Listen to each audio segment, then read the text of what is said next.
Hello, I'm Matt Galloway, and this is the Current Podcast. Ready, set, and they're off. We need to put Canada first for a change, with a new Conservative government to axe taxes, reward work, unleash entrepreneurs, harvest our resources, make things here. We are facing the most significant crisis of our lifetimes because of President Trump's unjustified trade actions and his threats to our sovereignty. Our response must be to build a strong economy and a more secure Canada. We see what's happening in the U.S. Greed is tearing it apart. And those same forces are banging at our door. We can and we must fight back. It's day 2 of the shortest federal election campaign possible under Canadian law. You heard Conservative leader Pierre Poilievre, Liberal leader Mark Carney, and NDP leader Jagmeet Singh all launching their campaigns yesterday asking for your vote. With Canadians heading to the polls on April 28, 6 months ahead of the fixed election date, and against the backdrop of a trade war with the U.S. To help us understand what the next 5 weeks may bring, I'm joined now by our national affairs panel. Michel C. Auger is a columnist for La Presse and a commentator with Radio-Canada. Stephanie Levitz is a senior reporter for the Globe and Mail's Ottawa Bureau. And Catherine Cullen is the host of The House on CBC Radio 1 and the new politics podcast, House Party. Good morning to you all. Good morning. Catherine, let me start with you. I listened to Mark Carney's speech yesterday. I was listening to radio ads promoting him this weekend. Heavy on the word change, light on the word liberal. Can Carney sell himself as an agent of change for a party that's trying to win its 4th consecutive mandate?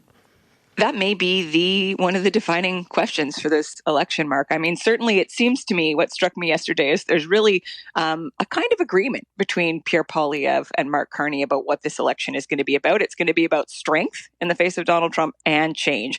And certainly the change part of the equation is going to be harder for Mark Carney because Pierre Poilievre principally, but also the other political parties, will be doing everything they can to hang Justin Trudeau's record around Mark Carney's shoulders.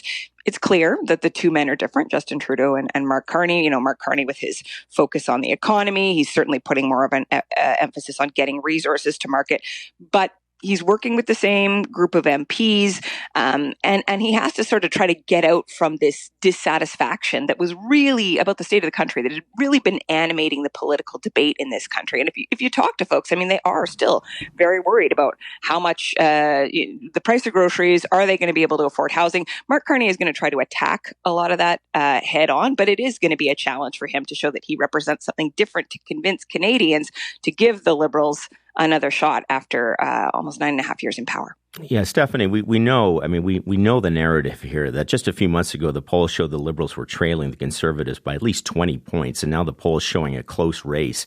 And this has got to be Poilievre's tactic right now. And based on what you heard yesterday, he's calling it the lost Liberal decade, like this millstone he wants to hang over their necks. How successful do you think he can be in doing that? It depends, right? I mean, Mark Carney is going to be running a look-forward campaign, which is to say he is not going to campaign actively on the Liberal record. He's not going to talk about some of the greatest hits of the Liberal decade as opposed to the greatest Liberal losses. So greatest hits being, for example, the child care benefit, dental care, pharmacare, these things that really drove voters, especially from the New Democrats to the Liberals over time. He's not running on those things. And when he's not talking about them, can Mr. Poilievre make people listen to attacks about them and the arguments that he has for steps the Liberals took that he views negatively and the impact on the economy? Let's also not forget there's going to be, a number of key milestones along this campaign, but there's going to be two things that might, alter the calculus a little bit. One is that with Mr. Carney setting the price of the consumer fuel charge to zero, gas prices are going to drop in a couple of weeks. Will people reward the Liberals for that, or won't they? The second thing, of course, is the April 2nd deadline looming for U.S. President Donald Trump and what he decides to do with the next phase of this tariff war, and how that will play out on the campaign could shift the messaging for all parties. Michel, I was reading your column in La Presse where you feel it's essentially down now to a 2-horse race between Carney and Poilievre. So given that, in your opinion, who stands to gain the most in vote-rich Quebec?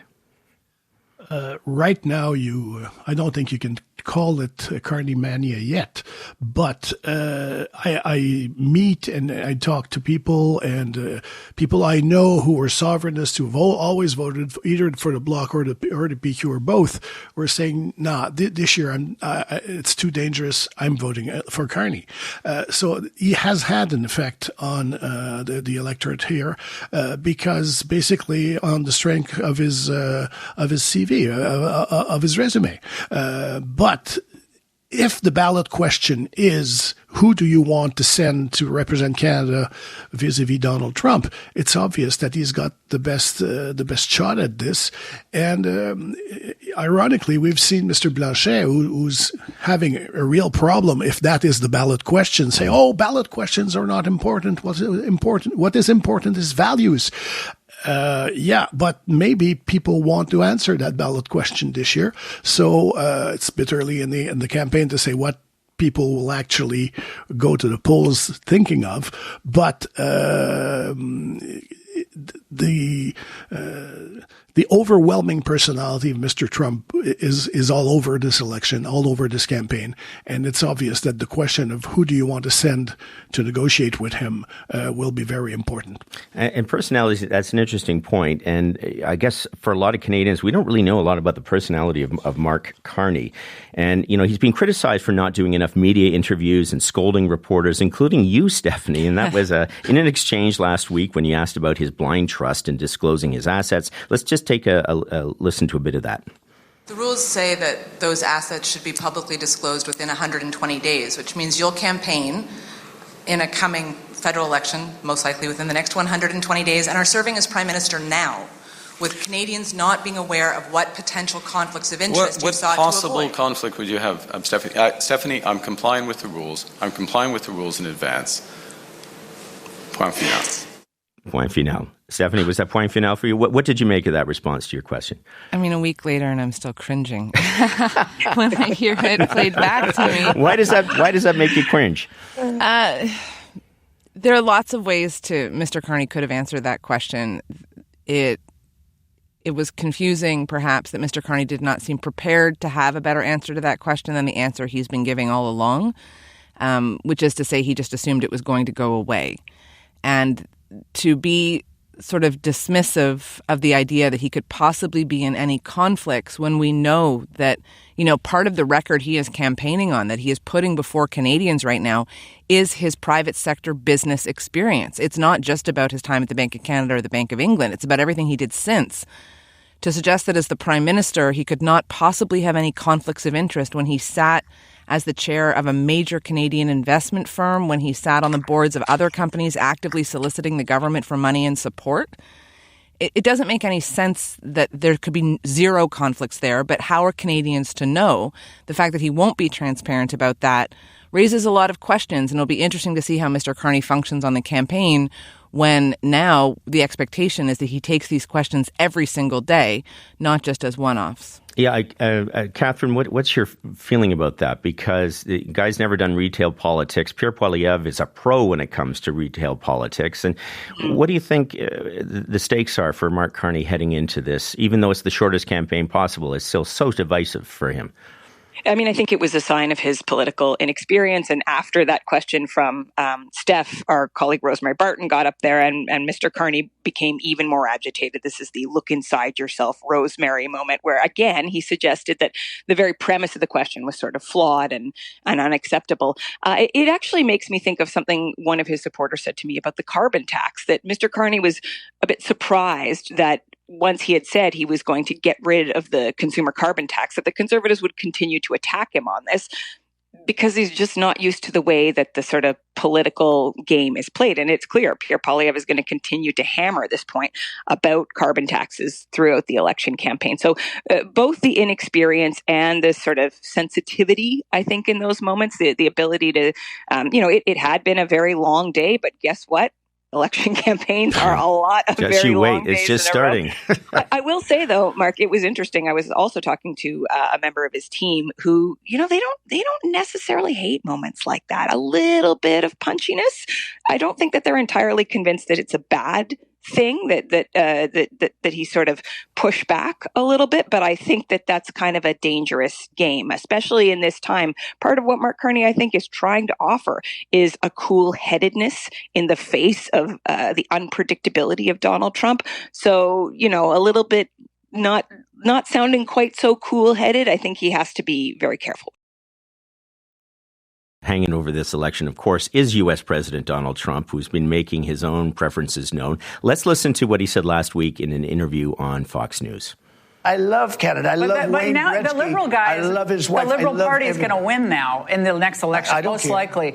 And they were down and out. Isn't that going to make them more hostile to us and possibly I'd rather deal with a Liberal than a for China closer to Canada, and that would really put us in a bind. The Conservative that's running is stupidly no friend of mine. I don't know him, but he said negative things. So when he says negative things, I couldn't care less. I think it's easier to deal, actually, with a Liberal. Michel, what do you think? I mean, if we can decode that tangled comment. That's dangerous with Mr. Trump? Yeah, well, who does this, does this hurt one of them, benefit one of them, Carney, Poilievre? What's your feeling on that? I still don't know. There are two possibilities. Either he does that, in fact, to try to help Mr. Poilievre by saying, and giving him the opportunity to say, you see, Mr. Trump would rather deal with Mr. Carney, so I'm not so bad. I will be able to defend the Canadian interests. Or on the other hand, he also said he was stupid. So, I don't know which one Donald Trump wanted to put forward, but I don't think it makes a hell of a difference for Mr. Carney, but it could make a hell of a difference for Mr. Poilievre. Mr. Carney yesterday referred to Mr. Poilievre as an American Trump. Stephanie, do you think this can stick for the campaign? That's one of those $1 million questions. Or Canadian for this Trump, campaign, I should say. Canadian Trump. Yeah, it's one of those $1 million questions. I mean, Mr. Poilievre has been developing piece by piece a response to that. He's sort of trying to land on what is the way to break through to Canadians who see this negative parallel between him and Mr. Trump, and by which I mean, they're both, as Mr. Carney, for example, laid out, they're both planning to cut the foreign aid budget. They both want to overhaul the civil service. They're, this idea of ending quote unquote woke culture, that those parallels, those are things that make some Canadians uneasy. Those are things that make some Canadians look up and say, why can't we do that? We should do that. So setting aside the trade war, and this is where it gets dicey with Mr. Poilievre and Mr. Trump, because Canadians are, I would submit, are broadly united on this question of you shall not annex us. We will not be the 51st state. Take your tariff war and stuff it. But on the other stuff, what is Mr. Poilievre's response to those ideas coming out of the Trump administration, that there are some Canadians who are saying, you know what, yeah, we do need to tear down the civil service and rebuild it. And what about our foreign aid budget? Can we have those conversations in this election, or is that all third rail politics because it all just becomes an echo of Donald Trump? Elections are often built on aspirations, this idea of hope and unity. And this one is built around fear, anger, and uncertainty. And Catherine, I'm wondering, what do you think voters need to hear in this campaign to reassure them? I mean, I think you see it reflected in the messages of the two principal parties. So Canada First, and now the Conservatives have changed it to Canada First for a Change, or Canada Strong from the Liberals. Certainly, there's no question, this is a time of fear and uncertainty. But I will submit, Stephanie has just submitted her point of view, I will submit there is reason to be enthusiastic about this election campaign, because in the two principal frontrunners, you have two people who have spent a lot of time, years, thinking about what they want this country to look like. Canadians are very engaged right now, and they have a real choice at a pivotal moment for our country. They get to weigh in. They get to look at a series of visions, but as I say, in terms of the front runners too, and say which best reflects the country that I want to see going forward at this moment while we are being challenged. And I think that there is a reason to feel good about that, but it calls upon all of us to really be engaged. Stephanie, of course, the Liberals and the Conservatives aren't the only parties in this election. Let's remind everyone, it will take, you got the Bloc Québécois, the NDP, the Greens. What's it going to take for them to be more of a factor in this election?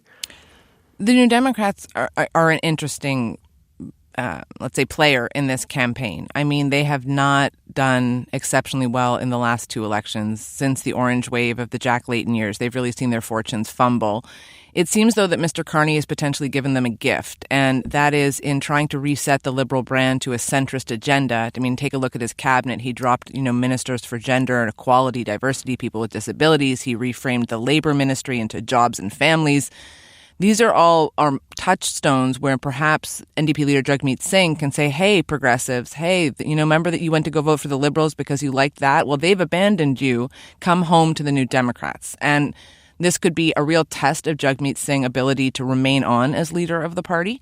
He's going to have to convince progressive voters in particular that the Liberals do not deserve their vote and ought not to get it. The challenge, of course, conversely, is in such a tight election, the potential for people to say, well, I'm trying to stop party X. I don't want the Liberals, so I'll vote Conservative, because there are NDP voters who do vote Conservative, and the Conservatives made a lot of play for that support.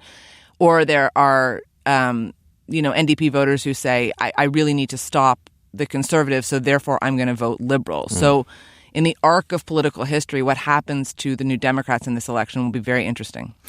Or we can look at it another way. I mean, it's tight according to the polls right now, but of course it's day two, so we're not making any predictions at this point. But Michel, if it is that tight race between the Liberals and the Conservatives, that could mean that the Bloc Québécois holds the balance of power there. And which way do you think that they would throw their support? It could mean that the Bloc having the balance of power. It also could mean that the Bloc would have some difficulty at the polls this year. They are, in a way, in the same bind as the New Democrats. That is, if this is a referendum on who do you want to talk to Donald Trump, neither Mr. Singh or Mr. Blanchet will be that person. So that and the Bloc is very much aware of this situation. Where would they go? I think that in the end, he will find a way to weasel out of this one and wait until the first confidence vote to decide based on the moment this vote is called. But he is trying very hard to say he's not talking balance of power. He's not talking will be the final arbiter of this. He's just basically saying the Quebec values, we will represent Quebec values. We'll see if that strategy works, but there's no real big buzz around the Bloc Québécois this time. It's very much diffused. Catherine, in 15 seconds, because I know you're a pro, what would you describe this campaign is going to be like the tone of it? I think it's going to get really punchy, but I think it is going to be incredibly important. I think Canadians are going to be engaged, and they should continue to stay engaged. It's going to be a significant campaign and certainly one to watch. It's going to be a whirlwind, and it's going to be fascinating to cover, I think. Yeah, I think there's some elections where Canadians say, oh, why are we going back to the polls this time, or whether there's provincial or federal? I don't think any Canadians asking that question right now. Yeah, so. People want to have a say, and they get to. Yep, indeed. Okay, thank you all. Michel C. Auger is a columnist for La Presse and a commentator with Radio-Canada. Stephanie Levitz is a senior reporter for the Globe and Mail's Ottawa Bureau, and Catherine Cullen is the host of The House on CBC Radio 1 and the New Politics podcast, House Party. Stay with the current through the campaign for our special series, Crossroads Coast to Coast with Canadian Voters. Matt Galloway is traveling across the country, starting in BC. He's in the Lower Mainland this week, talking to truckers at the border about tariffs, construction workers about jobs and high costs, and he's visiting NDP leader Jagmeet Singh's riding to get a sense of that party's current state. Hear what your fellow Canadians are thinking about as they prepare to vote. That's coming up on The Current on Wednesday.